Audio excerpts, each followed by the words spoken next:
You're listening to Elite Athletic Performance. Okay. Episode 1. It has started. This is Elite Athletic Performance podcast. You're listening to co-host Ali, and we got the main man, Yusuf Omar, in the building. Would you like to introduce yourself to the world? Hello, world. I think we should just kind of jump in how we basically met. It was actually one of those work sessions. You know how some of the what basically happened was, I think I was wrestling around with somebody, and I hurt my neck. I think I was around 8 or 10 years old. I hurt my neck, and my mobility in my neck was, I didn't have, like, I couldn't turn to my left that far. And I remember I went to my dad. I told him I was in pain. I'm like, I can't move my neck. What's going on here? He's like, yeah, go see this guy. He's over here. I'm like, who the hell are you talking about? His name is Yusuf. I'm like, okay. I go up to you, and I say, excuse me, Yusuf, my neck's hurting. My neck's hurting. He's like, you're like, turn around. I'm like, okay. You start playing around with my neck, my trap, and I think about after maybe a minute to 30 seconds, it's like you took out my trap from my body, and I was able to turn my head, no problem. Fast forward 5 years from there, I think I started working out, blah, blah, blah. And I think it was around 17 when I hurt my back. That was my first major injury. And I think this is the first time I actually gave you a call and said, hey, I need to see you.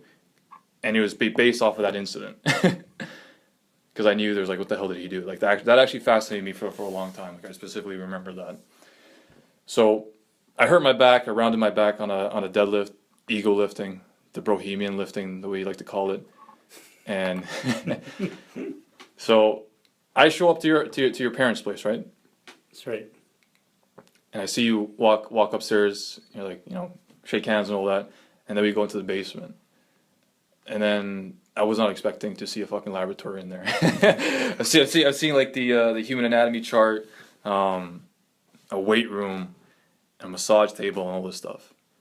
And I remember when I visited you that day, I had a lot of pain. I actually wasn't able to sit down without being in excruciating pain. Like I remember I specifically would try to take my knuckles and jam it into my lower back to get some relief. And then we met up, and then I told you, like, I have this issue, and you were like, oh, okay, whatever. I wasn't really too sure what to expect. And then you told me lie down, and he's like, let me look at your feet. I'm like, the fuck's this guy doing? I'm like, the problem's not my feet, the problem's my back. Like, what are you talking about? He's like, yeah, just lay down on your back. I'm like, okay, cool. You take me through the run of like your those tests, right? I don't know what term you call it. Right. And I think about 20 to 30 minutes in, the majority of that pain, 90% of it's gone. And I'm like, what the fuck you just did? Like, well, what did you do? And then from there, I basically figured that this guy is like, just through talking to you, I realized that I have a certain understanding of fitness. Like I've been working out since I was 13. And I would say I'm pretty decent. But then when I met you and we started talking, I realized you're like, I'm like radio waves, which is a pretty basic frequency, and you're like fucking ultraviolet. Like you're just at the complete extreme end of the spectrum where like I just can't keep up. Yeah. I realized that pretty quick. I'm like, okay, shit, this guy's talking a lot. He's losing me every 5 minutes, but I'm trying to hold on. And that's kind of how we kind of got started. And then we started talking about like I figured like the amount of information that and that I applied, I was seeing results happening. Like I specifically remember, like I was telling you how I was squatting, and you said, here, why don't you work on your hamstrings and like do some mobility work with your feet. And after you fix my back, I 100% was going to listen to what the hell you just said. And I went from like a 3-plate squat, which is 315, to 405 in the span of maybe 2 to 3 months. Which was pretty crazy, because like, my squat's not the best. So that's kind of how we kind of started discussing about how we wanted to start the podcast, right?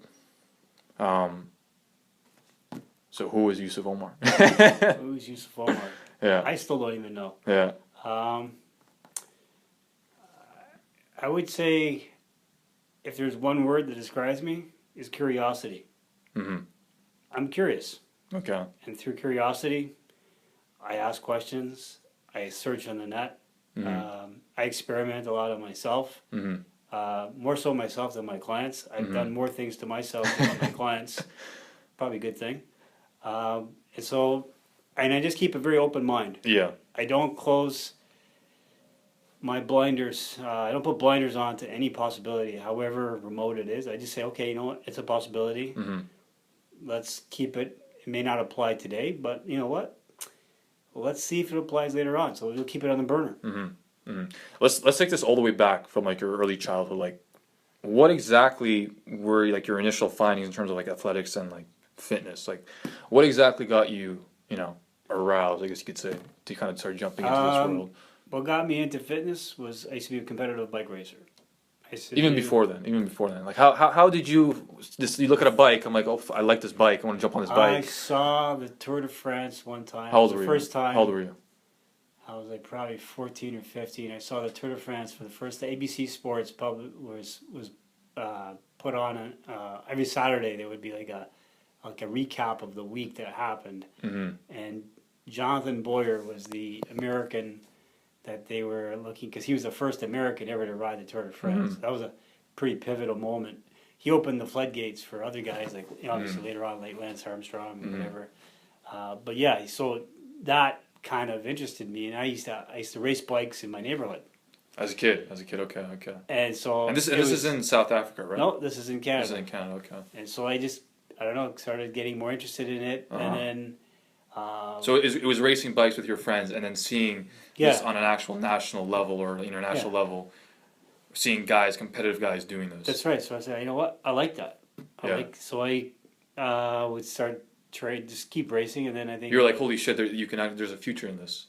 Yeah, I decided it was fun. Yeah, it was something I could do. Yeah, because you didn't really have to be. In some sports, you had to. I mean, there's at the elite level. Obviously, there's a difference between road racers and sprinters and stuff. But for the most part, you could enter a road race and you could be a big guy, small guy. It doesn't make a difference. It's basically you got lungs and you got legs, and let's go. So it kind of allowed me to even the field in one sense, as opposed to if I went into a particular sport, I'd have to have a very specific physiognomy for that sport. A certain type of build. So cycling offered that sort of neutrality for me. Because I'm not a big guy per se, right? I never was. I'm an ectomorph, ectomeso. So that's basically how I got into it. And then from there, it's kind of evolved into competing. And then by the time I was 29. So you're 14. You see this on TV, and you get pretty fast, and you start racing around.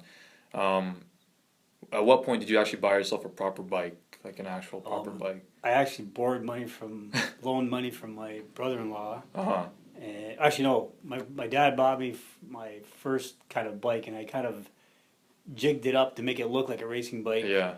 Started buying stock parts and stuff like that. So you DUI. Yeah. Okay. And then later on, I ended up buying a used Marinoni, which is a frame builder in Montreal, and there's a guy in Toronto that had a bike, so I bought the bike off of him with loan money, and then I paid off the loan to my brother-in-law. Yeah.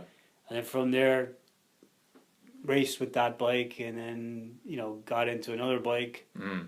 It was a Detto Pietro.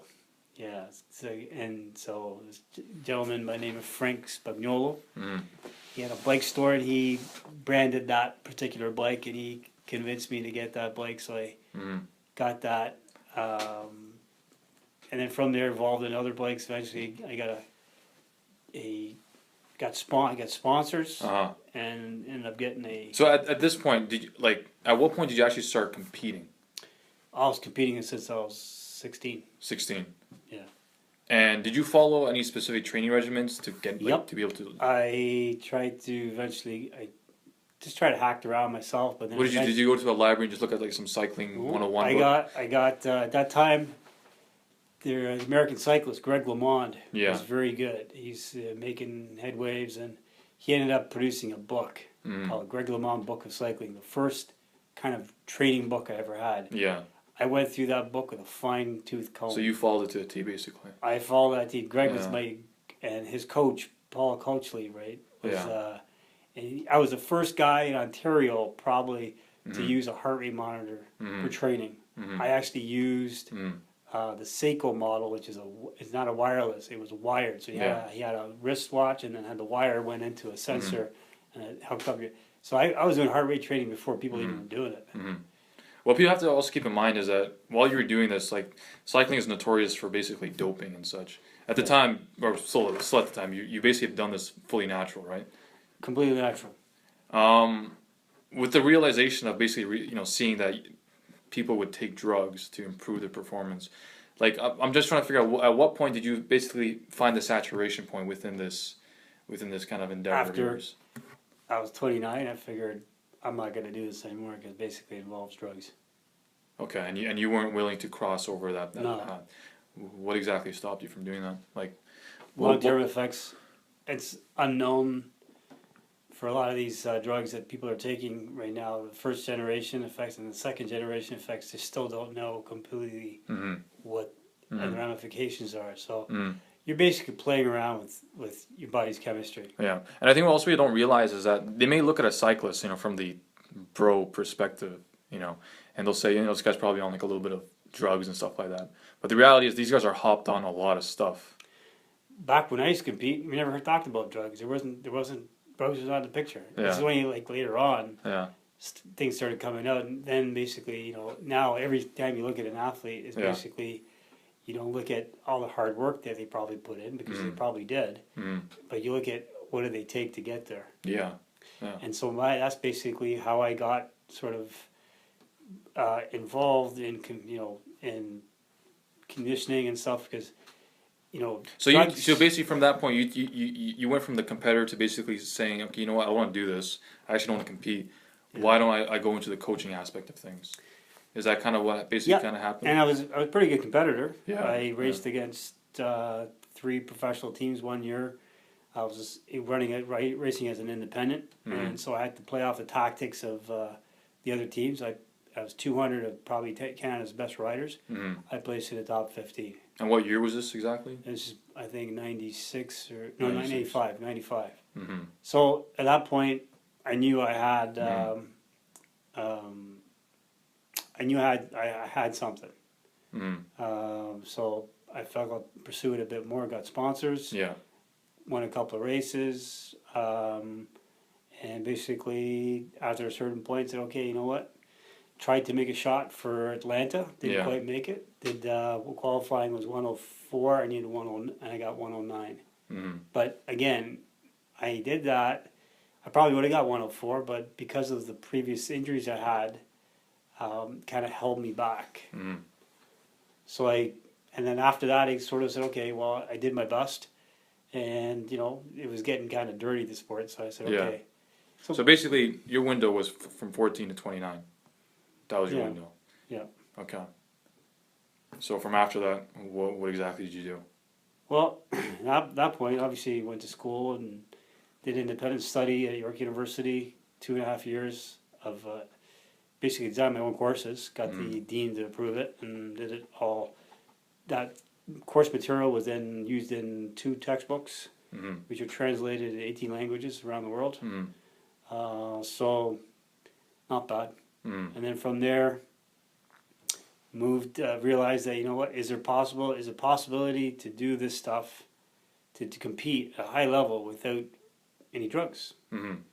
And Like any usually- athlete would ask himself that. So athletes take drugs Yeah. by and large to compensate for inferior training Mhm. and inferior regeneration. Mm-hmm. If you have the right regeneration and the right type of training, you can produce some spectacular results. Mm-hmm. Almost drug-like, Mhm. but people are not willing to entertain possibilities that are beyond their own sport. Sometimes you have to bring in other elements of training Mm-hmm. that are probably out in left field with regards to that sport, Yeah. but have a profound impact if used the right way. Mm-hmm. You can make some serious changes, Mm-hmm. right? Just with nutrition, bodybuilders are probably the best nutritionists in one sense because they really watch what they eat. Mm-hmm. Most athletes are not that good nutritionists, so Yeah. why not take some of that knowledge that you get from bodybuilding, understanding what carbs do, proteins and all that, most athletes don't know what these things do. Mm-hmm. You know, and then obviously we don't want to build muscle, just pure muscle like that, but we want to, can we not use some of that information to then help with your own training? So yeah, for sure. Mm-hmm. Is it possible to use other, you know, elements like brain gym, which is like a neurological training for learning disabled children? Mm-hmm. Is it possible to bring those elements into training? For sure. So basically, you're one of the guys who are basically willing to kind of like close the textbook of how things are usually done and say, screw that. Let's see what I can take from this, or I can take from that. Yeah. And people give you a lot of shit when you first started doing Well, that. people thought I was nuts. They thought you were nuts. Basically. Well, I They mean, still do. I know. I still think you're nuts, like 100%.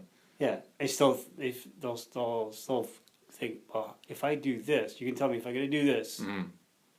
it's going to give me that. I'm Mhm. like, yeah, wait, just watch. Mm-hmm. And so they can't see how that could, you know, and it's just about, you know, again, people don't have a very broad vision of their own sport. If they had a broader vision, I brought in elements of training to cycling that most people wouldn't even think of. Yeah. Yeah. I was doing weight training for cycling way before it became fashionable, Mm-hmm. right? And a very structured weight training program. Mm-hmm. So, you know, it's about breaking new grounds. It's about, you know, not reinventing the wheel, but basically trying to make a better one by implementing sometimes better tools, Mm-hmm. right? Adding a little bit more gears to it, kind of. Yeah, just basically see how you can tweak it. Yeah. Okay. Everybody does that. You get your own iPhone or whatever, your computer. You always want to make it personalized, right? Yeah. So it's no different. You want to make something. You want to take a sport and you want to make it personalized. Mm-hmm. So from from 29, you don't have your own business at this point, right? I did. I was doing training. I was working for. Well, at that point, it was called Sports Clubs of Canada. It's been bought. It had. So was this like personal training of some sort, or just? I was doing. Well, personal training wasn't really. Evolved into personal training, but Yeah. I was a fitness assessor. I used to do design programs and work at a gym. Mm-hmm. And so I did that for a while. Then I I got another job at another gym. Yeah. Worked there for a bit, you know, and sort of moved as I was working there. As I was also learning a lot. I was taking Yeah. a lot of courses. Yeah. I probably spent a good chunk of my money on learning. On Yeah. taking seminars, some of which were not very good. Yeah. Some of them were pretty good. Mm-hmm. So at this point in time, I'm very selective now of where I go. Mm-hmm. I kind of pick and choose, really handpick. Most of the stuff I see out there, I keep an open mind, but I'm not that impressed. Yeah. Okay. I see there's a lot of business elements to people, how they talk. They want you to buy their product or something like that. They're not about actually trying to help you. Mm. So that's what kind of frustrated me a lot. That's why I created the system. Yeah. The system basically is trying to help people. Mm. Obviously, you want to get paid, but it brings in a lot of things that these people won't bring in because it doesn't fit their economic plan. So basically, around the age of 29, you kind of started to get the findings of the system, your brand. I realized, yeah, there has to be a system. There has to be Yeah. basically Yeah. And that is your brand called the system. the system. Yeah, What the hell is the system? the system, the art and science of coaching, Inc. Okay. Incorporated. What exactly makes the system a little bit different than What makes a some other system? people? The system coaches. involves a broad approach to a problem. It looks at possibilities. It doesn't say, well, this is the only way. It says, is there other ways we can get around, obtain a solution without expending more energy in a short period of time? So whatever that methodology is, that's what works. Would it work for somebody else? Maybe not, because you have to apply something else. So it's always about it's about efficiency. Okay. Could you break down this? Because obviously we talked before. Could you break down like the system into its components of like what type of people it addresses, athletic backgrounds, even lifestyle backgrounds, like you mentioned, occupation So backgrounds. the system currently, as it stands, works with. We have three types of three types of people that we like to work with. One is obviously athletic clientele, but within the athletic clientele, there's two levels. We have the professional athletes or top level amateurs, right? And then we have your high school sort of looking for scholarships. Yeah. then the other element is sort of more from a lifestyle perspective, but it's dealing with people who work in seated occupations, professional people like lawyers, dentists specifically, any accountants. So people, any occupation, computer programmers, any occupation that involves a great deal of seating. Yeah.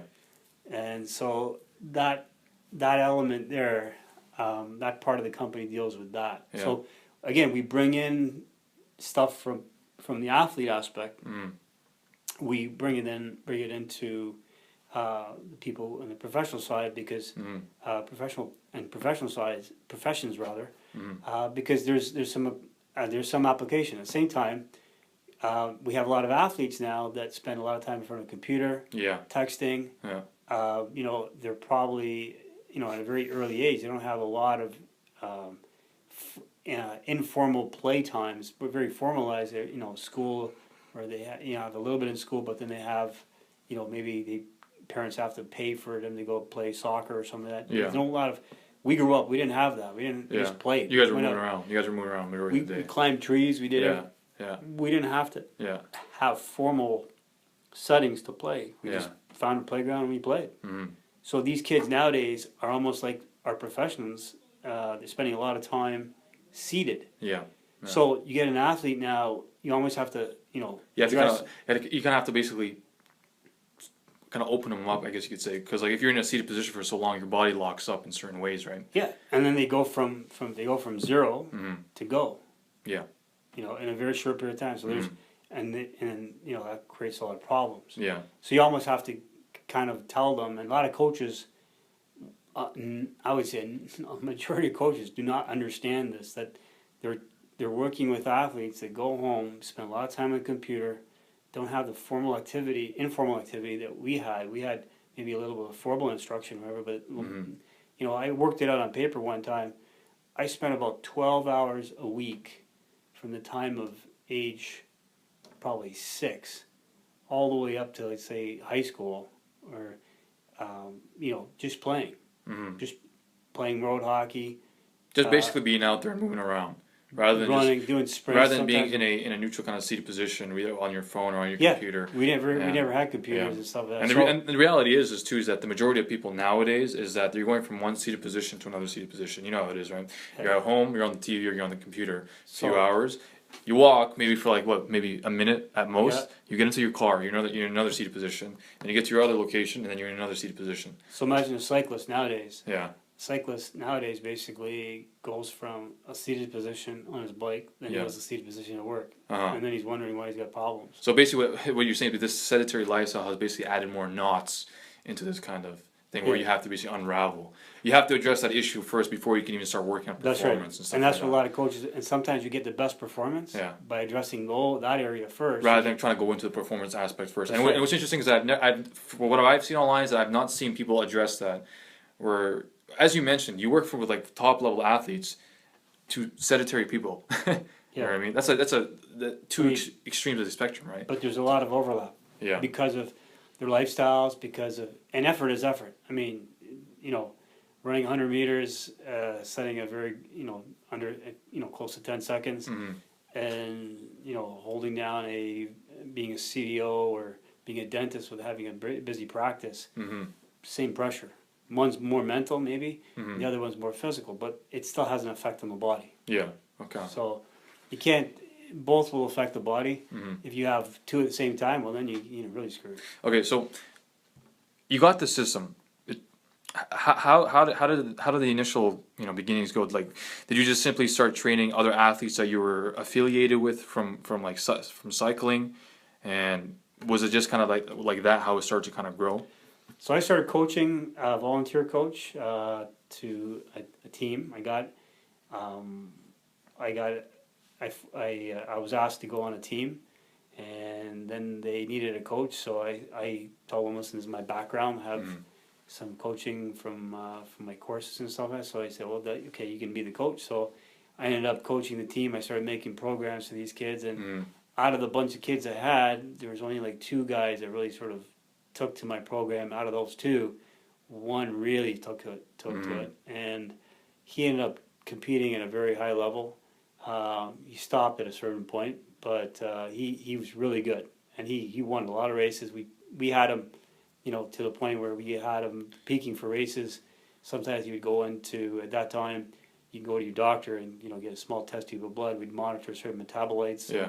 It was pretty. I mean, I was doing stuff that guys are doing now to a certain degree back then. Yeah. And I was doing this, analyzing stuff, and so I could actually peak the guy for that competition.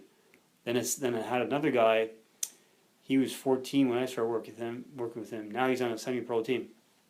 I worked with him from 14 to 18. And he got asked to be on a national team. And then from national team, he went to a professional team.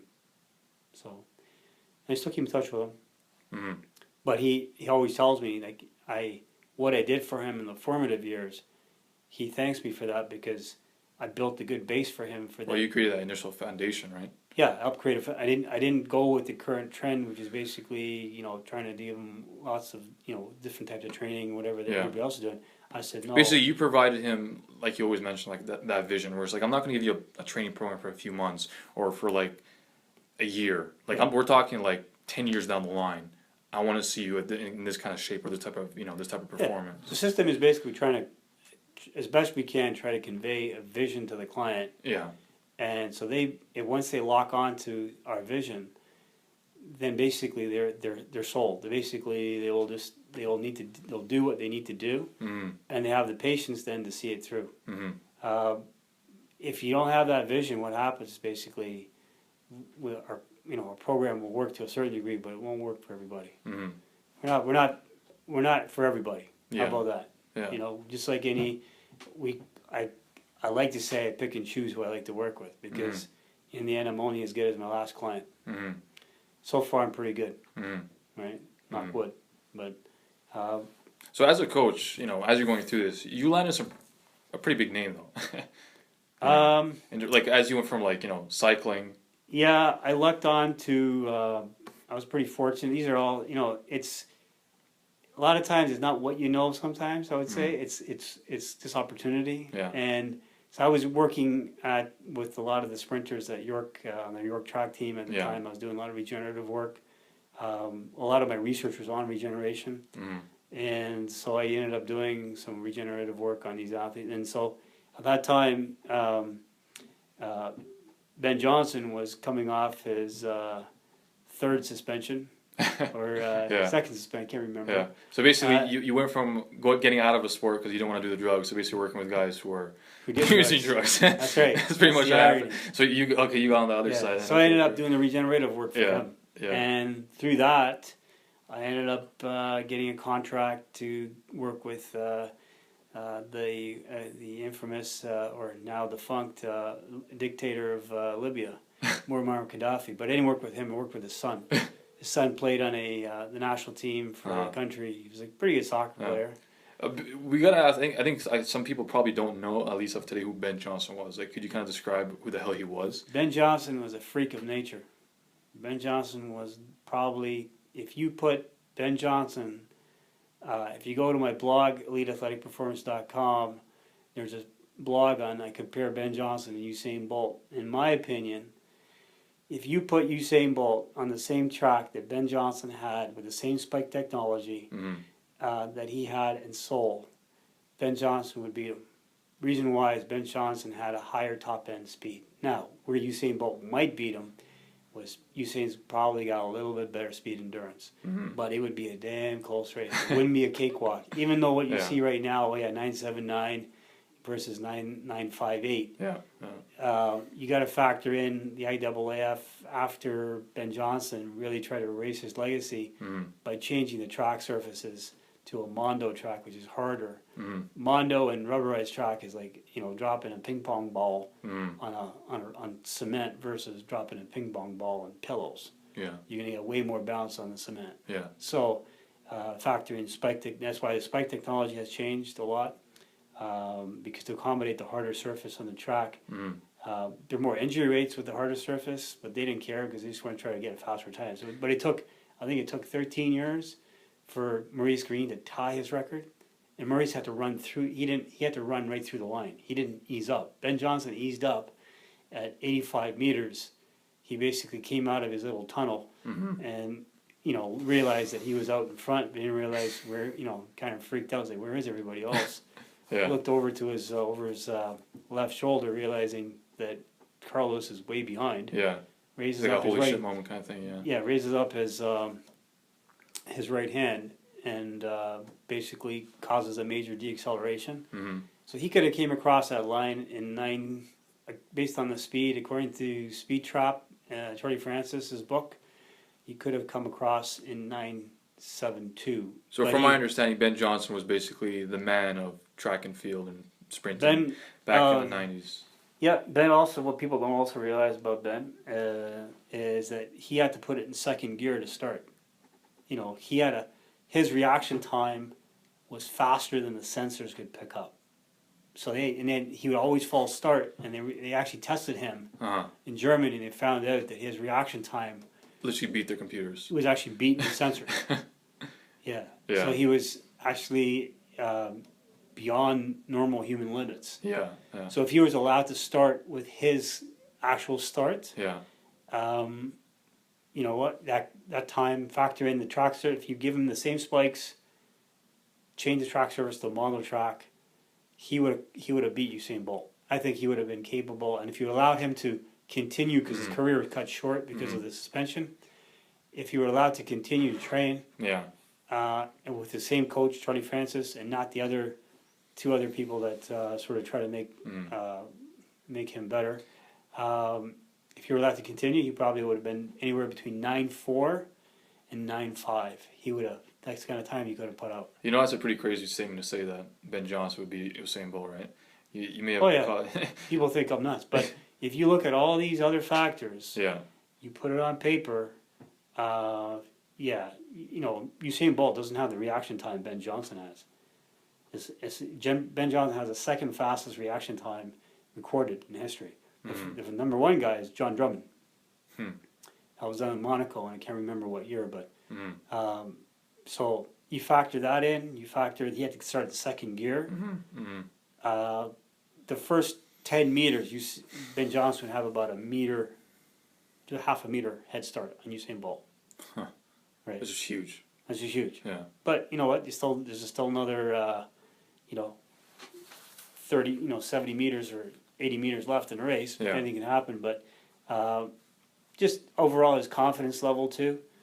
Ben was a pretty confident guy. He wasn't sliked by any of the competitors. He was a freak, but history's history. Yeah. So he was basically one of the major athletes that you got to coach, had the opportunity to coach. Didn't really coach him. At that level, you're really not coaching. All you're doing is basically sort of advising or maybe giving some pointers here and there, like in terms of Okay. regenerative stuff. I did more of the regenerative work on him Yeah. than actually telling him, okay, Ben, I need you to do 260s or whatever. Yeah. That's what I'm doing actually now. I'm working with a gentleman down in South Carolina. I actually coach him, literally. He sends me video clips of him running. I send him down a program, and then we converse on what needs to be done. I think what most people have to realize is that the amount of information that you know, you can basically have a take on basically almost any aspect I find in terms of fitness. I think it's just because it's not because I know a lot. I think it's been around a lot, and I think I'm just open to possibilities. I don't. Most of the people I've come across in the industry are very close to their sport or their type of they're medium. very very tight. They're not basically willing to be open to these other avenues. You know? And at the same time, they're probably very good at what they do. Yeah.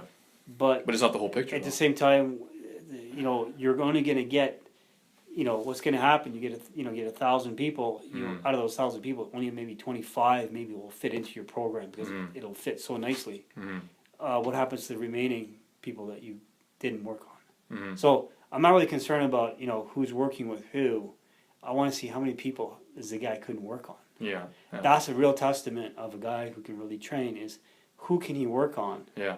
How many people he's got? So all the people I get, I pretty well can work on. I work with pole vaulters. I work with archery people. I work with wrestlers. I work with distance runners. I work obviously cyclists. Myself being one of them. I work with Olympic lifters. I've worked with elite level swimmers. and I've actually had input into their program. Mm. So I worked with race walkers too one time. That's too. a pretty goddamn diverse spectrum. Yeah, I work with anybody because an Yeah. athlete is an athlete. Every trainer, I look at everybody as an athlete first, and Mhm. then what they do for a sport. Mm-hmm. And before an athlete, I look at what they do for lifestyle. Mhm. So the biggest thing people are missing is not about training, not necessarily about regeneration, which is definitely a good possibility because most people don't talk about that. But the real thing is, what are they doing for lifestyle? Are they using recreational drugs? Are they on the computer a lot? What are they doing outside of? The gym or wherever they're training, you know. Yeah, where are they working? And that's not being touched upon. No. So when Nowadays, you look at an athlete, you have to be able to look at all these things. Mm-hmm. So some of my clients always, are kind of like, why is he asking me about what I do for a living and all Mhm. this kind of how many hours I spend seated or Mm-hmm. what's my family life like? Yeah. I actually remember this one time when I came to see when I hurt my back was you were asking me like did I hit my head when I was like 5 or 6? I'm like, yeah, 3 times. I'm like, what the hell is this guy talking about? You know. Yeah. I mean, I've had cases where persons had a concussion they sustained 3 years prior to the injury they came to see me with, and the person's been through about 8, 9 different practitioners, all Mhm. sort of focusing on the ankle. That was the problem, and I, after taking an extensive history, realizing that this person sustained a concussion 3 years ago, which caused a neurological disturbance. So basically, with the people that he's seen, we're only addressing the effect, not the cause. And Yeah, you're they were looking at. I mean, the ankle was also injured, so it had to be Mhm. addressed too. That's a gimme. That's pretty obvious. Mhm. But But there was actually something behind that. yes, that was why is that also- ankle? Why Yeah. is a person getting these self-sustained injuries? Yeah. So there's a neurological sensory deficit that was occurring as a consequence of the Mhm. concussion. Mhm. Basically, sum it up, working from all of a sudden he was working from digital. He went to analog. What the hell does that? What does that mean? It basically means person is digital. Obviously, is high speed, right? Yeah. The amount of information they're processing is So it's like kind of like getting an instant message on your phone or something like that. Like it's that fast. Yeah. Kind of, but just Yeah. on the nervous system level. yeah kind of, versus okay. an email, Uh-huh. versus texting. I mean, text Yeah. is instant. Yeah. Email, you still got to open up. You gotta go through a server. You gotta do all that exactly. shit. Yeah. That's Okay. analog. Yeah. So he was working at one point. He was working on that digital perspective. Then he Mhm. went because of the concussion. It caused It's going to the analog state. yeah. So Okay. everything, as long as he didn't go at a certain speed, Yeah. all the sensory input that was getting was basically Mhm. manageable, to his system. Mhm. As soon as he went past a certain speed, he became unstable, Hmm. right? And the body sort of wanted to protect 4 things, in my opinion. It wants to protect the brain, the spinal cord, the visceral organs, and 3-dimensional joint centration. So every Mhm. joint has to remain in 3-dimensional 90-90 position. Hmm. As long as it doesn't come out of that, and so your ability to generate force depends on how much you're displacing the joint or Mhm. how much you're causing displacement in the other 3 aspects I mentioned. Mhm. So your body can brace to kind of, in one sense, anchor and move, or Mhm. trying to fire a cannon from a canoe, but it has pontoons on it. So you just the level of depth, like obviously after meeting you, just seeing the your willingness to basically see how far this rabbit hole goes in terms of what's causing an injury or how I can improve somebody's performance. I've never seen that, at least online or on any other type of spectrum, Yeah. Basically, what I see in terms of like coaching or like fitness and stuff. There's a lot of stuff that are being addressed on a surface level, whereas you try to go as far as possible to see what's really underneath this all. You basically try to get to the depth of things. Yeah, I'm not the only guy. There's other guys out there Mhm.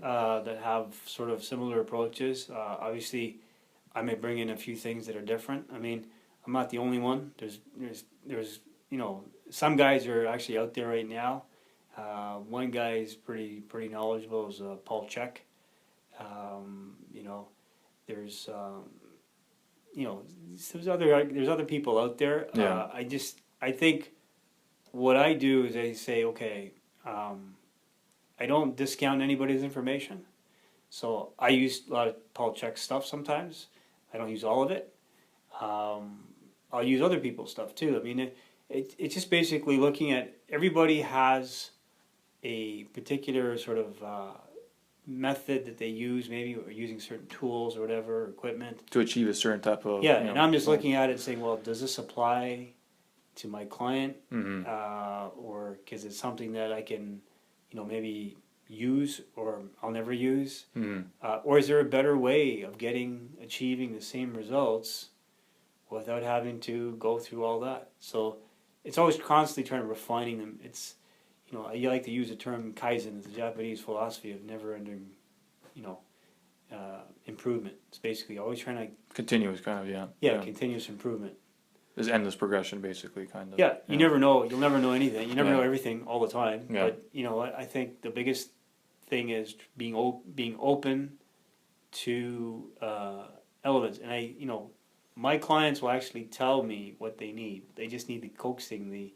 You have to understand, every athlete knows actually what they need, because they Mhm. actually are. I mean, who better to know? But unless you're, because you're inside yourself. Mhm. All you need to do now is coax them with the right questions, Mhm. and they'll actually give you the answers. They'll Mhm. actually tell you what you need to do. Mhm. But if you start making the assumption and not listening to them, Mhm. that I think is the biggest problem. Mhm. One of the problems, anyways. And you also do this on a physical level. Whenever you meet with somebody, you have like that initial testing period where you physically ask them to be in certain positions, and you analyze how is their body reacting if I put it in this type of position or that type of position. It kind of gives you that roadmap, or like you say, it reveals what's Yes. kind of going on. Yeah, the assessment is key. You Yeah. have to have. I have a sort of proprietary sort of assessment where I look at, not only their lifestyle, but I look at obviously their physical metrics, Mhm. and then I look at their, performance metrics in terms of their sport. Mhm. And I correlate those to see, okay, well, where, out of this information now, what's the best plan of attack? So I'll sit back sometimes with Mhm. this information, make a nice cup of green tea or whatever, and just sit back and think about it. Yeah. And not just rush to a conclusion Hmm. and saying, well, yeah, automatically, yeah, it's this. Mhm.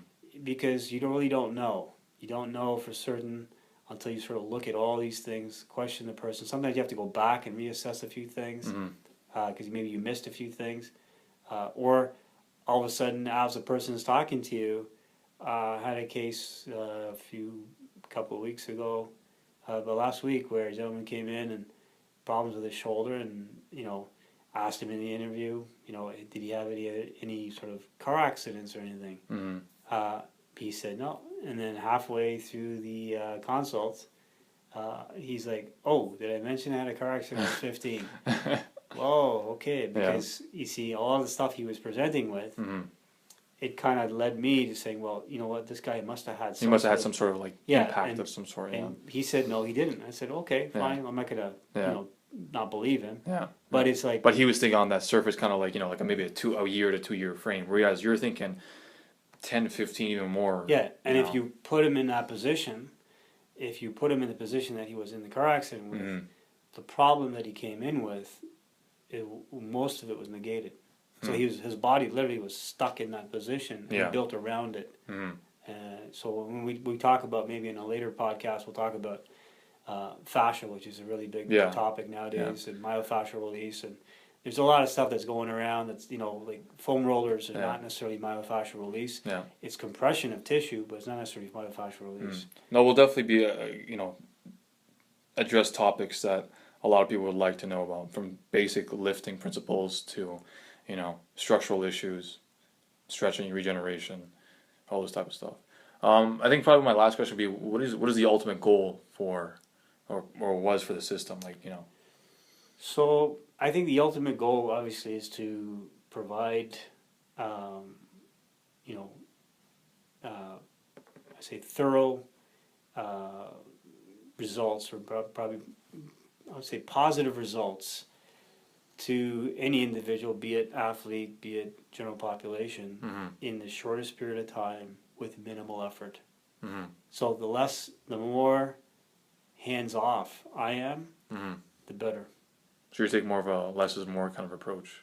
Yeah. So the more I can get them to do stuff, Yeah. and to be aware of things, my The job, less involvement you have. and the less involvement. So I come in there. And you say, and you always mention this to me. It's like, I want you to be out there in the gym or wherever. Yeah. And I barely want to see you. Yeah, You know? I try not to work. I rather not work with people. It's kind of weird, but Uh-huh. I don't want to work with people. Yeah. I know I do that for a living, but I actually don't want to work with them. Yeah. I feel if they're independent and they're getting out there, they're the ones that We actually should be able to address these things, right? yeah, they can address it on their own. Not only that, they're the ones talking about me. They're the ones that are going to bring me in the clients. Yeah. It's not the guy that's staying here for I don't know how many weeks, working on the same problem over and over again. Yeah. And I think that would be the definition of stupidity, doing Yeah. something over and over and Yeah. expecting different results. Yeah. So that's the kind of clientele I'm looking for. A guy who's a person who's basically who wants to become a student of his own injury. How about that? Mm-hmm. And or wants to become a student of his own performance. Yeah. I'm merely a guide. Mm-hmm. I'm merely giving possibilities out, Mhm. and the client then basically is acting on those possibilities. Yeah. And I'm just saying, okay, come back, tell me what you feel, Mhm. and then they're giving me that feedback. They're literally, my athlete clients actually coach themselves. Like Yeah. I kind of told one of my clients, I said, at a certain point, we're going to move from a role from me as being a coach, telling you, okay, I want you to do 10 push-ups. Mm-hmm. You do 10 push-ups to basically, I'm a manager.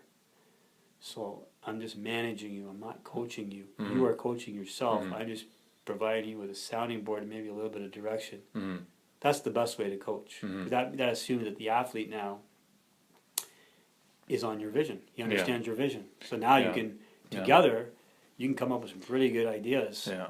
Right? I'm also starting to realize, at least from what I see online, is that people will reach a certain saturation. Like, I'll give you an example. Like, just people who, gym goers, I guess you could say, they actually reach a certain saturation point where it could be through injuries or it could be simple boredom, where they're actually hungering for more. And what's pretty interesting is that how you mentioned that you're basically providing them with a platform as a guide to be able to kind of learn about their own kind of physiology to a deeper extent, rather than just through one medium. Yeah, and if they can, my real thing is I like to do research. I like to read. I like to do all that. Yeah. So the less I can work with clients, the better. Yeah. That gives me time to do all my research and reading. At the same time, I know I have to, I help people, but really it comes down to, I think now the people, and it's been now, I don't know how many years since the internet sort of came about, but I think it's reached a certain saturation point, like you said, and I think people are now getting tired Mm-hmm. of. And also, just to cut you off, I think people also realize that you were doing this stuff before the internet was around. Yeah, Like, yeah, that's pretty crazy. If it's like the hell. yeah. So I think people are just getting frustrated with the behemoths out there and the professors. Which are all. I'm not knocking. You have to understand. I'm not knocking them. I'm just saying they have a time and place, but they're at a certain point, their knowledge, their understanding can't transcend other realities. Yeah, yeah. And so when these people want to go to another next level, They don't have the actual capability. Yeah, they don't understand what to do, and because you've in the process of probably also incurred a whole bunch of injuries, Mm-hmm. they're into a problem. They're basically gone into a rabbit hole. Yeah, And they don't know how they came into it. yeah. They've yeah. lost sort of where's the exit now? Yeah, yeah. Uh, and I experienced this firsthand when I came Yeah. to you for my back. And that's what I do. Yeah, I say, okay, you know what? You're lost. Okay, let me help you find your way out. yeah, Where did you come from? yeah. What's your history? Mm-hmm. Okay, let's go back a bit. Mm-hmm. And pretty soon they actually come out of it and they start. Oh, okay. Now in that process, I'm teaching them Mm-hmm. how to work on themselves, how to become aware of themselves. But not only that, but you're also broadening their vision through doing that, through that process. And each client presents itself with education for me. Yeah, Every case has subtle nuances that I never. Wow, it's like okay, I never dealt with that one before, or mm-hmm. so it forces me now to. I have a potential case to work with somebody or help somebody out with Mhm. Parkinson's. Mm-hmm. It brings a whole new sort of dimension to what I do. And that's basically the evolution of what I do. I look at it, and I don't diagnose. I leave all that to the doctors and other professions. All I'm looking at is basically how does structure affect function. So if I can sum up a coin of phrase, which is probably reiterated over and over in the internet, shape determines function, and function determines shape. Mm-hmm. So you can look up an area of study called mechanobiology, where they actually look at the shape of something altering its function. chemical function. So medical science looks at function, you know, chemical reaction and stuff. Mechanobiology looks at the structure of something that allows that function to occur. Right. So while they're doing that on a micro level, you're basically applying it on this macro scale. And that's the other thing too. It's like, how do you take that knowledge now? So all the, you know, one of my pet peeves is some of these guys who do all this fascial work and they go. Well, that's how we kind of came up to this. Like, there's all this information. It's like, how can we condense this now, where we can put it out there, where simplicity, people will be able to understand it from a simple perspective, right? Simplicity. Because there's been many times where I've been in 3-hour conversations with you. I'm like, bro, you have lost me. Where are you going? I don't know what the hell you were referring to. You know what I mean? Michelangelo said it really nicely. He said, "Simplicity is complexity in reverse." Yeah. So try to look for the most simplest things. Do one thing well, and do it really, exhaust that possibility, and then move on to the next element. The problem is, what is that thing? What is that thing that I need to do well? That's where I come in and say, okay, you know what? Let's go back a bit. This is what you need to do, and just do this one little habit. I had one athlete I worked with, the gentleman down in South Carolina. His body water, when we measured him, which is a very critical element in terms of just general function, let alone athletic function, was around 53%. It should be up in the 60s. Should be like 61, 60, around there. He came in here for a 1-week intensive where I worked with him exclusively for 1 week. Did assessment, basically trained him, everything. I told him, I said, you know what, I'm going to give you a bottle, 2 liters of water. I bought him some very good mineral water. So I'm going to give a shameless plug to San Pellegrino. It's a very good mineral water. And how do you know if it's a good mineral water? Because it has anything over 300 parts per million of mineral content. So this one had 900.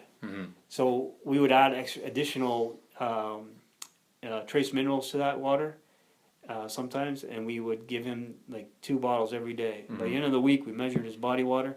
It was back to 61% from 53. So before I could even train him, I had to make sure the system was working. Like he's up already on that percentage, right? Yeah. Yeah, like there's no way. He's already at a deficient, So, you know. The training I was doing with him initially was very low intensity stuff because the system couldn't handle the high intensity stuff because just metabolically how he can recover from that with body water. He was basically tapping out at certain parts. Yeah. Okay. So why would you want to? I mean, you can employ the best training method, but if the system is not ready for that, you can have the best training method in the world. It's just not going to click. It's not going to be responsive. It's not. The body's not going to respond to it. Yeah. Yeah. So it's looking at all these sort of metrics, alkalinity, and I'm not here to debate whether or not these things sort of are valid in terms of research and how valid they are. I think if you look at anything, even a blood test, like one element in a blood test, by itself it's nothing. A good doctor will look at multiple elements in the blood to sort of really make a full diagnosis. Kind of, So the same thing here. I'm looking at the body water, I'm looking at alkalinity, I'm looking at sleep, I'm looking at his adrenal response. There's like 7 different types of adrenal response.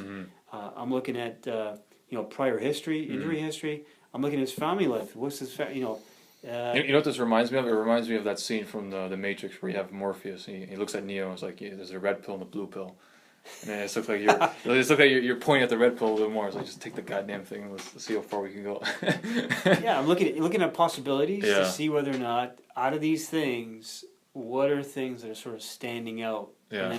And out of those things, they're not basically being looked at or addressed. How much of a priority are they relative to the training method that you're using? So you can't employ speed training if you don't have what we call good structure, your posture, and you don't have good strength in your back and a midsection strength. You have to good flexibility. Your body fat has to be down. All these things help enhance speed, right?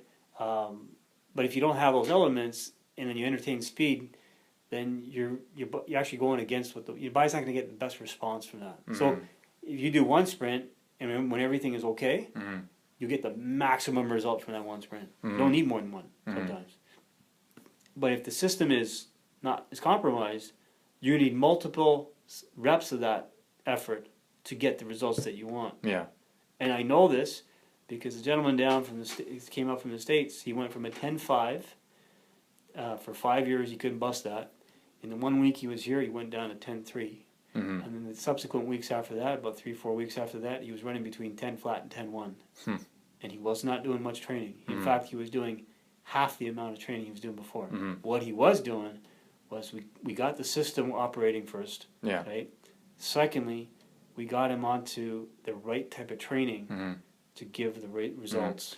Now, see, like, that has a lot of depth. Like, I'm sure you wouldn't, like, you spent a week with this guy, going through it. Oh yeah, That's a lot of depth, and I can say for myself that when I worked with you, you would give me some very basic things that I need to work on. yeah, It could be like my rhomboids, they're not developed, proper, enough, and like Yeah. do a certain type of work, and just by kind of following your basic guidelines, because like I'm not a professional athlete, I'm just like a regular gym goer, I guess you could say. I saw improvement almost like the next week or the next day, and it was like it was almost instinct. It was like my body mechanics were just a lot better. It was like what I was doing before. I was inhibiting my body mechanics. It's kind of like going from that analog to like that digital kind of thing, right? yeah, You know. yeah, And I experienced that firsthand, and that's just surface level of what I was working on. yeah, Seeing how in depth you're going here is that's pretty crazy. yeah. I mean, he could tell you firsthand what he learned in that 1 week. Yeah, yeah, He's never experienced that, and I'm not putting myself on a pedestal. I'm just saying I just bringing out what I do. That's Yeah, all. yeah. I'm not saying I'm the cat's meow to physical training. No, Yeah. I'm not. I can only work with people who want to work with me. Quite simply, yeah, right? So if he took a chance, he came up here for 1 week, and I Mhm. booked off all my clients, and it cost him a bit of a coin, but yeah, yeah. it was. But the results that he produced. When were, he left and I dropped him off Yeah. at the airport, and he said it was well worth the money that he spent. yeah, yeah, So I can only go by you're only as good as your last guy that you worked on. yeah, So yeah, that's basically what I do. I try to look for possibilities where other people will sort of say, you know what, there is none. yeah. They say that this pretty much has gone dry. Like, no, there's still Yeah, that's there's it. still a little bit more to this. Yeah, I'm just Okay. gonna say, what else? What have you overlooked? Is there Yeah. something that I'm as a the athlete overlooked? Am I Mhm. overlooking? Is looking at possibilities and seeing whether or not those possibilities fit with that person's mindset, Mhm. their build, their athletic prowess, Mhm. right, and their regenerative status. Mhm. So that's what the system does. I guess that's episode 1 right there. Thank you very much. The intro. All right. Guess that's it for that. How long was that?